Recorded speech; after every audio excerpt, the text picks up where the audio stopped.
Shalom. I'm Eddie Chumney of Hebraic Heritage Ministries, and we welcome you to this week's Focus Israel Report. In this week's report, we're going to be sharing with you the fourth and final part of a series wherein Rick Wiles of True News is interviewing Reza Khalili, who is a former spy within the Iranian Revolutionary Guard. This is not his real name, and his voice has been altered to protect his identity. This report will be in two parts. First, the conclusion of the interview that Rick Wiles has with Reza Khalili, and then I'm going to be sharing with you an article written by Reza Khalili from his website, atimetobetray.com, where he will explain the Shiite Islam mindset regarding the last 6 months before they believe there will be the appearing of the Shiite Islam Messiah known as the Mahdi.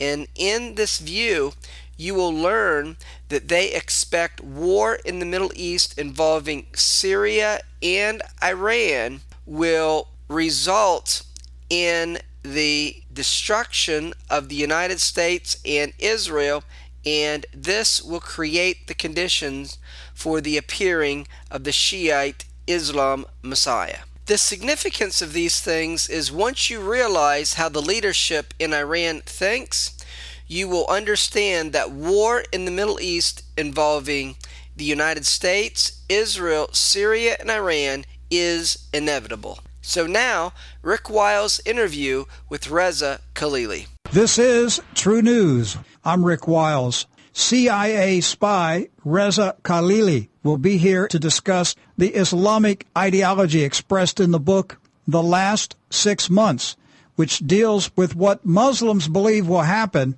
after Iran and Syria are attacked. Reza Khalili is on the telephone. He is the author of the book A Time to Betray, an astonishing double life of a CIA agent inside the Revolutionary Guard of Iran. His name and voice have been changed to protect his identity. Reza, welcome back to True News. Thanks so much for having me. It's great to be back. If the reports of animosity is true, then how does this impact Mr. Netanyahu's decision of when he takes action against Iran? If he does not have the support and cooperation of Barack Obama, and with the election campaign in America taking place this summer and fall, will Mr. Netanyahu feel compelled to strike before the election or after the election? Well, the thing is that Mr. Netanyahu knows that any conflict in the Persian Gulf will likely get the U.S. involved regardless, because we want to protect the flow of oil. Any disruption in the flow of oil will hurt the economy, will send back U.S. economy into recession, global economy into recession, Europe would fall.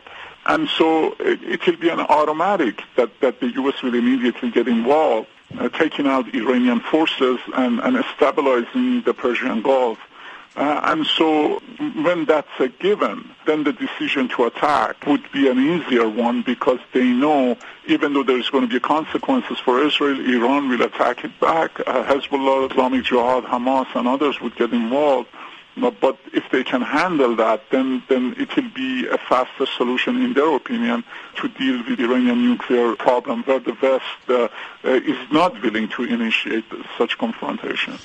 All right, so to conclude this, when do you think it'll happen? Well, it depends on the talks in Baghdad, where U.S. believes there is hope that there could be some negotiation, but the Iranians are already saying that the Fardo facility, they will not seize operation in Fardo facility. That's a non-starter. They will talk about the 20% enrichment, but they will still have to have 20% enrichment. And so Ayatollah Khamenei just said a couple of days ago that not everything is going to be solved in Iraq. So basically, the best outcome would be more delays, more buying time by the Iranian regime, and then we're going to see if the patience of the Israelis run out at that point, because the leaders of Iran are continuing to enrich out of 2 facilities, expand the program, and stock more enriched uranium, which could be turned into a nuclear bomb. And so it will become the question of who will take the risk first. Well, based on what you're telling us about the book of the last 6 months, then there can be no peaceful settlement with Iran because the Iranian leadership is convinced there has to be this war with the West. Well, absolutely. They desire war based on an ideology, and any agreement would be a defeat at best because Iran will take the initiative to have that war started once they feel that they are ready and fully armed, where they could bring about that circumstances. And so we've got to be very clever about this and understand their timing and try to confront it before they have what they need. All right. My guest, Reza Khalili, the book, A Time to Betray, The Astonishing Double Life of a CIA Agent Inside the Iranian Revolutionary Guard Corps. Reza, thank you. Appreciate you sharing your insight with us today. Well, thanks so much for having me, and God bless. Next, I'd like to share with you the article written by Reza Khalili from his website, atimetobetray.com. The article is entitled, Iran Preparing for the Last 6 Months. The article reads as follows. Despite the recent declaration by Iran that it does not want a nuclear bomb and statements by Iranian officials that they are willing to negotiate over the nuclear issue, indications from within Iran signal massive preparations for an all-out war as a part of Shiite Islamic destiny. 9 years ago, a Revolutionary Guards arm, the Holy Defense, published a book that was entitled The Last 6 Months, in which it describes the conditions needed in the last 6 months prior to the reappearance of the last Islamic Messiah. The book was distributed in the hundreds of thousands to all Iranian Revolutionary Guards, Basij, and army bases throughout Iran. Islam Shiites believe that the 12th Imam, the Mahdi, will reappear at the end of times and kill all the infidels, raising the flag of Islam in all 4 corners of the world. The book admonishes the military forces that they must be prepared to do their duties during those 6 months, and that there will be many signs to help the faithful to understand the transition, which will center on Iran.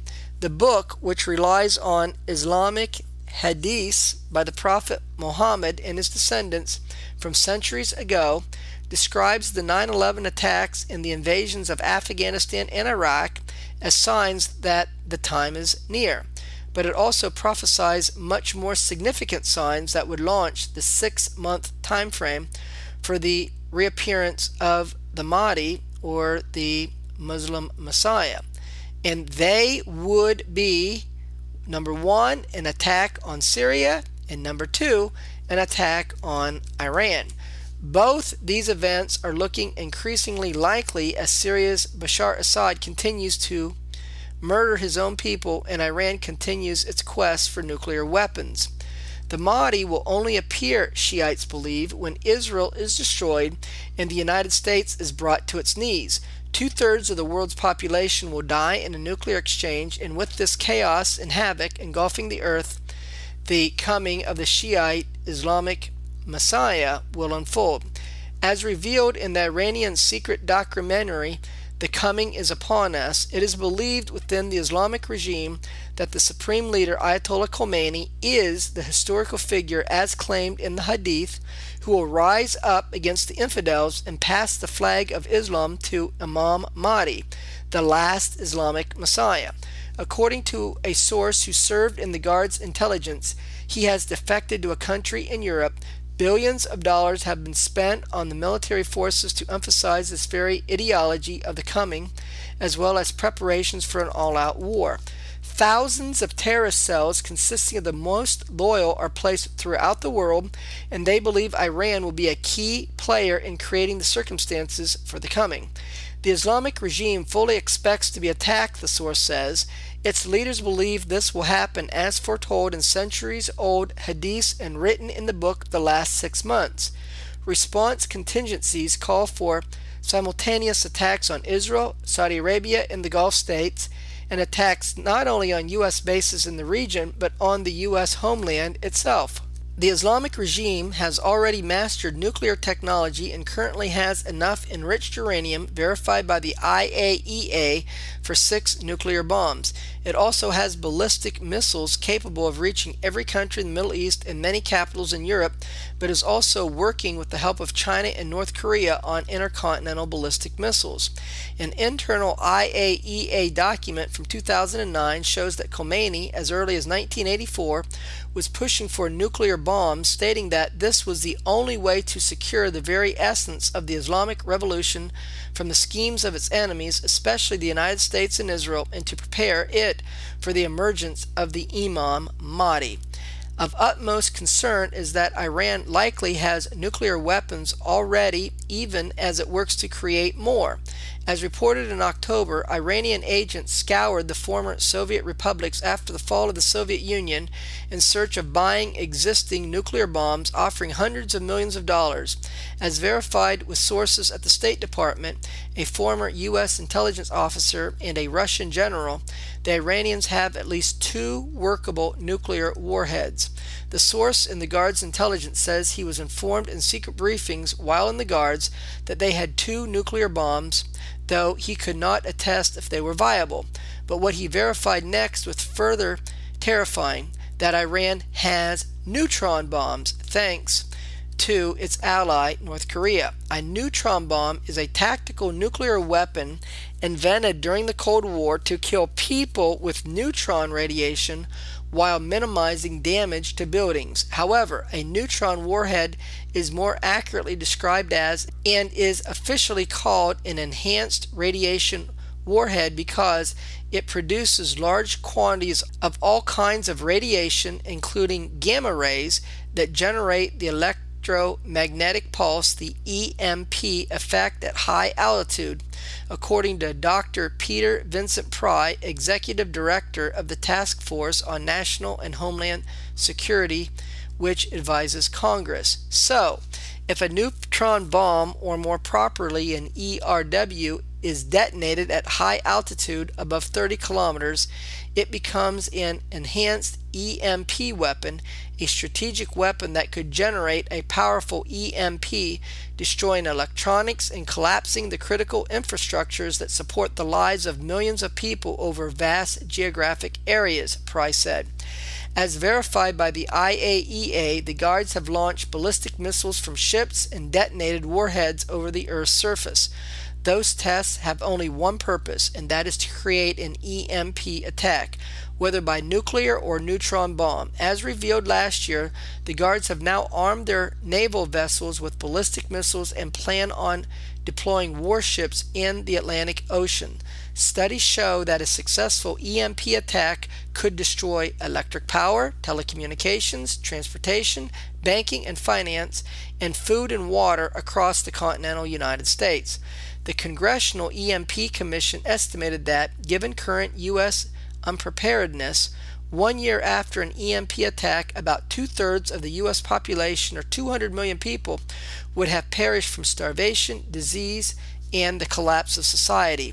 As the West continues to negotiate with the leaders of the Islamic regime in Iran, even accepting their nuclear program for peaceful purposes, one thing is ominously lacking, and that is an understanding of their mindset, of the Shiite Islamic ideology and their religious beliefs. Well, this concludes this week's update, wherein we shared with you the 4th and final part of a series wherein Reza Khalili, a former spy within the Iranian Revolutionary Guard, shares with us the mindset of Iran regarding the conditions that they expect prior to the revealing of the Shiite Islam Messiah, known as the Mahdi, and how it is associated with war in the Middle East involving Syria and Iran. Until we do it again, Shalom in Yeshua the Messiah. Amen.